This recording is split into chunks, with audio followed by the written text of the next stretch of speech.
350 ლარი, როცა ორი ის მაქვს, რა ქვია, ხელშეკრულება დადებული იმასთან გაფორმებული, რომ განვადებებს ვიხდი, იმ 180 ლარი რომ უნდა დავტოვო ბანკებში, რაღა დამრჩება. საპენსიო სესხებს. მე მრჩება რამე, აღარაფერი მრჩება. მით უმეტეს ავანტყოფი ვარ და თურქეთში დავდივარ სამკურნალოდ. აი ამ ორ თვეში სამჯერ ვიყავ უკვე. შორს არ დავდივარ, რიზეში დავდივარ, მაგრამ პრობლემები მაქვს თავში და რა გყოფნის? ვალიდან ვალზე გადავდივარ. 20 ლარი მასხრობა მეტი არაფერი. დაგვრცინიან. არც ღირს ლაპარაკი ამ საკითხზე. თქმაც არ მინდა და არც ლაპარაკი არ ამისურს.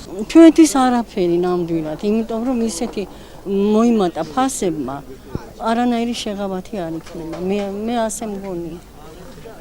რა ვუყო, თვითონ ძალიან კარგად მოიმატეს. ეს მოუცემი 20 ლარი ვისცა, იმდენი მეკავება, იმ 20 ლარი ღირსით არ გავხდები. 100 ლარი მეკავება ვალისაი გამოტანილისა. აბა რა უნდა ვიქეიფობდა რა ახალწელი მიხარიან რა. ტანსაცმელი მინდა, საჭმელი მინდა, წამალი მინდა, კომუნალურები, ყველაფერი. გამოაცხადეს წინა კვირას, რომ გაზი მოიმატებსო, ეხლა შუქიც მოიმატებსო.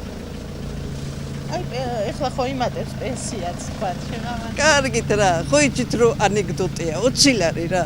არაფერი ეგ არის წყალში წვეთი მომატებაი. თავიანთვისა რამდენი მოიმატეს თვითონა, ის ჩვენგან მოიმატეს, ჩვენ გადახდილი ფულითა. შეღავათი უნდა იყოს, ყველაფერი ფასმეტია. ფასები იზრდება და ის 20 ლარი ეყოფა პენსიონერს, წამლის ფულად არ ყოფნის.